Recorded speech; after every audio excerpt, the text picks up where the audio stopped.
যাই হোক, আমরা সকাল সকাল চলে আসলাম সেলিম ভাইয়ের কাছে। দিয়ে সেলিম ভাই কী করতেছে? কী অবস্থা সেলিম ভাই? আসসালামু আলাইকুম ভাই। ওয়ালাইকুম সালাম, আলহামদুলিল্লাহ। কী করতেছেন ভাই?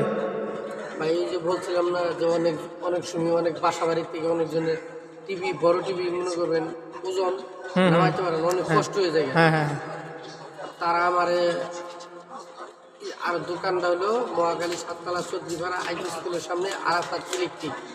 আপনারা এই জায়গায় আমার নাম্বারে যোগাযোগ করলে আমি ইনবক্সে আমার নাম্বারটা দিয়ে দেবো, যোগাযোগ করবেন ফেসবুকে এবং ইউটিউবে আমার নাম্বারটা দিয়ে দেওয়া হবে। ওই নাম্বারে যোগাযোগ করলে আপনারা আবার এই ফোন দিলে আপনার বাসায় যায় আমি এই সার্কিটটা খুলে নিয়ে কাজ করে দিতে পারবো। আমি ইলেকট্রিক সব ধরনের জিনিসে কাজ করি। এই দিনে বাস কন্ট্রোলারগুলো দিয়ে গেছে, এই জন্য আমি ঠিক করবো দিয়ে গেছে। এটা কি ভাই? এটা আইপিএস এরও কাজ করা হয়। আচ্ছা আচ্ছা আচ্ছা। আবার এই যে বক্স, সাউন্ড বক্স, এই ছোটো বক্সের কাজ করেন? হ্যাঁ। এই যে অনেকজন এই চার্জারগুলো ফালাই দেয়, আমি এই চার্জারগুলো নতুন করে আবার এই বেশিরভাগই কিন্তু এই জায়গাটা জ্বলে ভাই, এই জায়গাটা জ্বলে না, আমি এই জায়গাটা নতুন করে আবার মাল গাড়িতে কাজ করে দিই। আচ্ছা আচ্ছা। এরকম যদি কারো কোনো সমস্যা থাকে তাহলে আমার নাম্বার যোগাযোগ করে, আমি শুধু এই সাউন্ড ট্যাগের মালও বানাই, এই সাউন্ড ট্যাগের মাল, এই সাউন্ড ট্যাগের মাল। এখন আমরা 8 ট্রানজিস্টার দিয়ে বানান আর 10 ট্রানজিস্টার দিয়ে বানান। ইলেকট্রিক যাবতীয় মালামালও আছে দোকানে।